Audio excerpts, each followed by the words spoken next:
practicing optometrist in private practice for over 20 years. Pretty conventional to start. 20 years ago, I was all about covering up from the sun, and I didn't know better. I was very fearful of the sun, and I developed some health issues because of it. Looking back, that's exactly what happened. So when I was in optometry school, I was diagnosed with a hypothyroid, condition, and I was put on medication, and I thought I felt better, and I just kind of went with that. And when I did start having my own kids, my son started to develop some health issues years ago. He's 16 now. This is when he was about 4. And those health issues weren't typical. They were just really uncomfortable for us. So we could not find any help from our pediatricians who wanted just to medicate him. So to make a long story short, we started going into functional medicine, very holistic over time. We changed our diet. We changed so many things, and we saw so many improvements. So we were on board to be completely holistic in the sense. But then I still had my own conditions happening. So I went to my own doctor, and thank goodness. I mean, he just said to me, how much sun do you get? And when he said that, that was just something that surprised me, threw my world into, this complete confusion, because I didn't understand what he was saying until he pointed me in the direction of Dr. Jack Cruz, which I feel like a lot of us have found that information completely changed everything I thought I knew. And when you realize that light is controlling every aspect of the body, it really does change everything. So I made changes, my kids made, I made changes for the family, and I started to tell patients, I always try to take a more holistic view with patients and know that the eyes are connected to the entire body. But once we added that light piece, not everybody wants to hear it, but I think when we explain it in such a way that it just makes sense, it makes a huge difference. And I just want to get that information out there. So since then, I'm an applied quantum biology practitioner at this point. I certified through that institute, which I thought was fantastic. And I just want to put that information out there as much as possible. That's brilliant. I love everything about that. It's, I guess, outside of the fact that you and your kids had some health conditions, but that is kind of the common practice now. Mm-hmm. And as we know, the more we dig into light, and we'll certainly get really far into that today, I hope, but we're indoors so often, where, as I tell my clients all the time, we're chronically seeking this comfort zone of about 68 to 72 degrees. And, if it's too hot out, we're running into the AC. If it's too cold out, we're running into the heat. And every time we do that, we're getting away from nature, getting away from the sun and the natural light that really gives us life, Yeah. So certainly you'll be able to tap into this far better than I, but knowing what artificial light does to us between the fluorescence, the LEDs, the blue light spectrum that is on every screen we have, it's really wreaking havoc in ways that most people don't know. So, Mm-hmm. you mentioned that people don't want to hear about the sun, and ultimately that's just because they've been programmed to fear it, which that's my message right now, my goal. In fact, I've been saying this to a lot of people, so I kind of feel like a broken record, but you haven't heard it yet, and many of my listeners haven't either. But I sense that we are witnessing the end of what I'm calling the disempowerment paradigm. And we, you and I, and a massive group of people, ultimately, as you alluded to already, Dr. Jack Cruz, many of us that have followed his information for a while now, we are ushering in this empowerment paradigm. And we just need to convey the information and really, in the most positive sense of the word, indoctrinate people to understand the information that they haven't had access to. I So that's love that. That's beautiful. You gave me chills. I absolutely love that. That was fantastic. Oh, that's awesome. Thank you. Well, I'm still such a student to this information. I am not by any stretch an expert, but I do like to convey what I learned from your posts on Instagram, from Dr. Cruz, from Dr. Alexis Cowan, and so on. There's so many people out there that are, the experts in the field. So I guess ultimately, I'll ask from your perspective, you're a quantum coach, I read on your page. Yes. Let's dig down the path a little bit. I will have you touch upon some of the optometry type of work as well. But as my background, I'm a massage therapist. I'm also a personal trainer. I have a certification in functional nutrition coaching. So it's all under that same umbrella of overall health and wellness, Mm-hmm. and again, empowering people to take care of their own health. So I guess the quantum coach side, let's dig into that a little bit more. What does that entail, and what do you do with your average client with the quantum coaching? So the light piece has to be foundational first and foremost before we delve into anything else. So I really like to incorporate how we get safe sun exposure through our eyes, through our skin, and then how we block that artificial signal of light. Because light is such a powerful mover of everything in our body, that needs to be foundational. So I'm starting with, again, just that sunrise light through our naked eyes. We need that blue signal from the morning sun. We need red and infrared to balance us out. That blue signal is literally powering up our eyes to tell our brain that it's morning, signaling the start of cortisol and the sex hormones that we have, and the start of the day and our energy and our digestion. And we cannot do that when we get the wrong signals. So I'll go into the artificial signals in a moment, but we require natural sunlight through our eyes it's the connection that we have from the earth, from the sun to the brain. So we definitely need that through our eyes. When we're always afraid of the sun and wearing sunglasses, we're just not getting those signals. The brain has no idea what time it is. So everything is on a timer based on sunshine. The beautiful thing about the sunshine is that it is always changing. It's very always full spectrum and giving us the balance that we need. And the next part of the after sunrise is getting that UVA rise. And this is where people get really their mind gets blown a little bit, because ultraviolet light, we're very conditioned to be so afraid of, especially with the eyes. And even my colleagues have a hard time hearing this, but we have ultraviolet A receptors in our cornea, right on the front surface, and in our eyes. We have amino acids that are waiting for those signals of ultraviolet light to literally start this cascade of making neurotransmitters, hormones, setting our sleep patterns, our metabolism. Everything gets started through the eyes. So there's no reason why we would have those UVA receptors if we didn't need it. So about an hour after sunrise, we need to be outside. Just be outside. We don't have to stare at the sun, but we need those signals to start the production of serotonin, and which turns into melatonin. We make dopamine, we make melanin. We're making all these beautiful things. We're stimulating our thyroid hormone and noradrenaline and our metabolism, and how we absorb sugar and leptin and insulin, and all of those things happen only when we get those signals. So people have to be outside for sunrise, UVA rise. If we're wearing glasses, we want to take them off. If we're wearing sunglasses, we need to take them off. Contacts are an issue as well. We need to take them off. And then we want to establish kind of a way to build up that sun exposure for people who are very sun sensitive. We want to build up slowly in the morning with more of that sunrise. The red and infrared is very healing. So by building up slowly in the morning and adding on the stronger layers of UV, we can typically handle that a little bit better. Depending on where we live, depending on our skin tone, there's UVB available as the sun gets stronger, and people know that that's how we make our vitamin D. But in addition to making vitamin D, again, the benefits of getting that sun exposure on our skin and through our eyes when we have the same signal is just, there's nothing that can, we can't get that from a supplement. We need that from the sun. It's just so incredible. So again, those are times where we have to really coach people to be safe and do it slowly, and just know that as far as eyes and sun, just being outside and even being in the shade is helpful. Wear a hat, do something, just get out there and start getting those signals. And then ultimately we do want our skin exposed with our eyes at the same time. We want to get outside throughout the day, get those hits of sun. If we are in an office, perhaps opening a window, because closed windows do not let this full spectrum of sun through. So we want to either open a window. I'm sitting next to an open window right now. You may hear cars going by, or lawnmowers. Or just get outside, go out for cigarette breaks, go out for sun breaks, get as much of that exposure as we can. You don't have to, I'm not telling anybody to stare at the sun. There are times, of course, where we need to be careful, but for the most part, we're not getting those signals. And ultraviolet light is such a beautiful signal that does so many things in our body. Our body literally makes ultraviolet light. That's how important it is that every cell is releasing ultraviolet light. Those are our signaling signals. And the infrared that's always there is always going to give us that beautiful balance, and red light.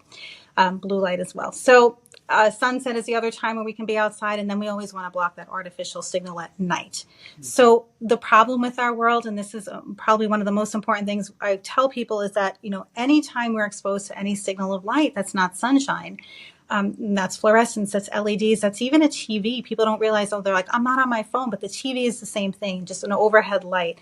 Is a single spectrum of blue light that doesn't exist in nature. And it is that same color temperature of the sun at about 12 o'clock in the afternoon.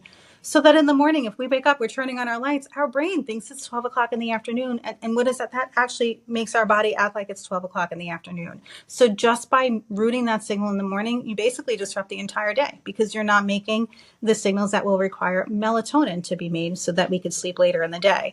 So when we're sitting inside all day on screens, we need to find ways to block the artificial blue light, because blue light not only messes with our, well, we need blue light to set our circadian rhythm properly, but when we are exposed to just that single spectrum of blue, it's actually creating damage to our body and to our eyes.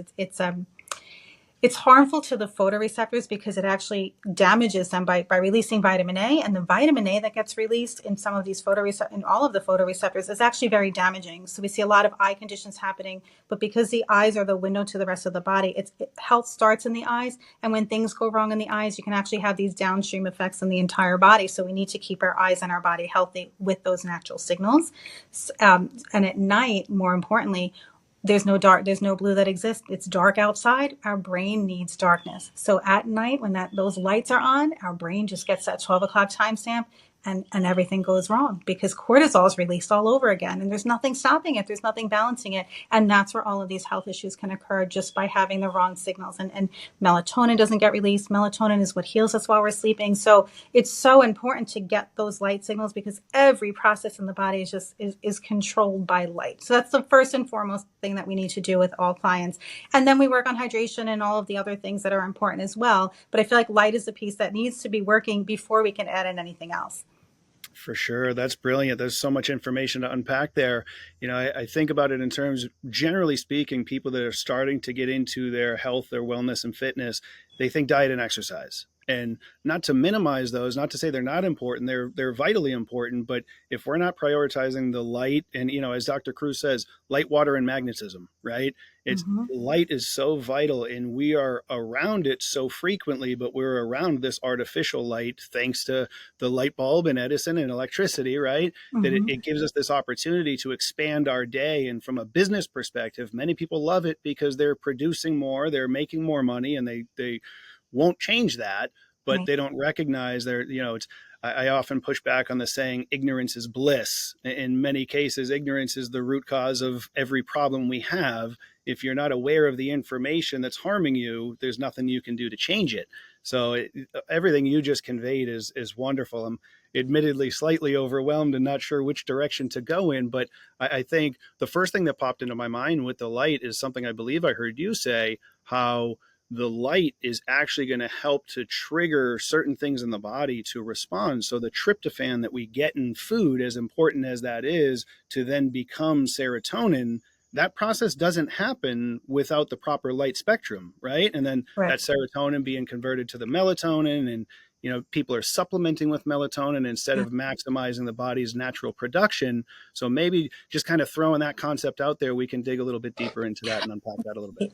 That would be great. So our eyes, the retinal cells are actually full of amino acids, as you mentioned. We have tyrosine and tryptophan as an example, and those two are triggered, or are actually ultraviolet A light traps. So they're waiting for that ultraviolet exposure. And when we are exposed to UVA through our eyes, those cascades will actually change tryptophan, like you said, to serotonin starting in the eye, and that will ultimately become melatonin. We have dopamine that gets made from tyrosine. Dopamine is really important, and melanin. Melanin is perhaps I would say one of the most important things we can do for so many reasons. We all know that melanin is what helps us tan, or it protects us from the sunlight. But in addition to that, melanin provides energy for our bodies. Melanin is such an amazing um, such an amazing thing that we have in the body, such an amazing molecule, because it has to do with, again, how we have energy in the body, how we has to do with how our metabolism. There's all these different pathways that melanin is really a part of. The other thing that happens is that the ultraviolet A combined with the infrared light that we get from the sun is how we make water, or we hydrate our cells. And that's a whole other layer of sunshine and how we work as far as having a battery. So our bodies are electrical, and we need a very high voltage to work.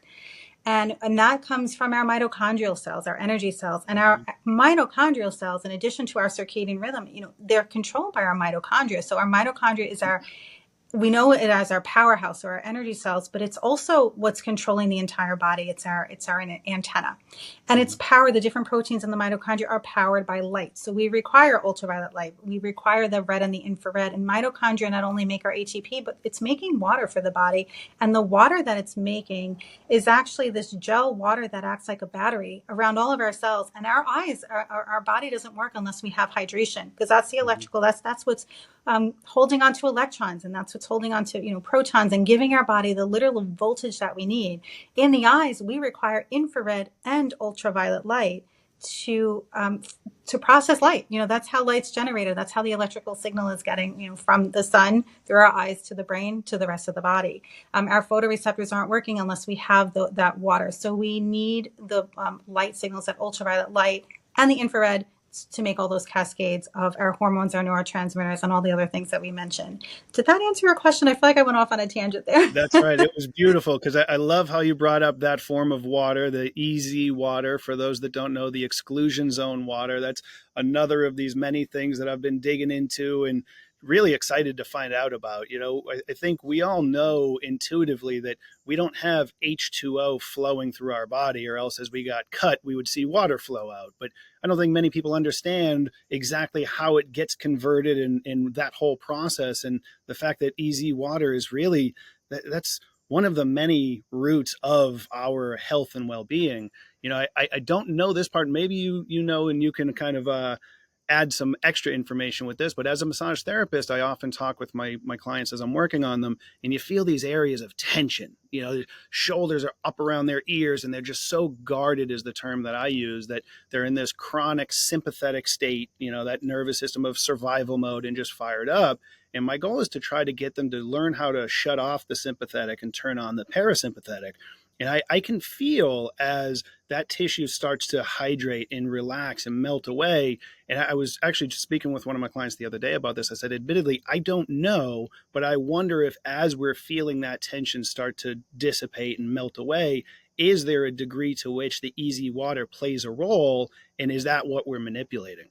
Absolutely. So the fascial system in the body is full of collagen, hyaluronic acid, and it has it's exclusion zone water, but it's in an even better state. It's in these microtubules, or these nanotubules, where the water with the collagen acts like this highway, this conductive highway that actually, it becomes our communication. It connects every part of our body, and it needs to be hydrated in order to send information throughout the entire body. So it's faster than our neurons. It's faster than the receptor in a hormone. It's that we think about when we think about biology. We think about, this receptor gets, hormone gets released, and then the receptor, connects to it, and that's how we work. But really, it's our fascial system it's a communication highway. It's electrons. It's holding light energy. It's holding frequencies. It's holding sound, and it's just transmitting energy, frequency, sound, voltage throughout the entire body. So that fascial system, when we get stressed, because of the way the water is situated, it's like a liquid crystal, and crystals can hold on to energy based on their structure, because it's such a beautiful structure and it works so, it's like a superconductor. And because of that, it's holding on to energy and frequency and information. So if we have stress, that stress gets held onto, our fascia can hold on to that stress and tighten up the collagen and actually dehydrate. And what happens, when you can use massage to actually open up that fascia, the hyaluronic acid is being released, water is being generated, and we can relax. And some people feel a release of emotions and stress because it's all held in that fascia. So it's just an amazing system. And we need to be hydrated from sunlight. That's one of the main things. That's part of how we are hydrated with our fascial system. But even with movement and all the other things that you're doing, all of that is helpful for the fascia as well. But it's so important. That hydration piece is really important for so many reasons. That's brilliant. I love it. We're connecting so many dots here, and I really appreciate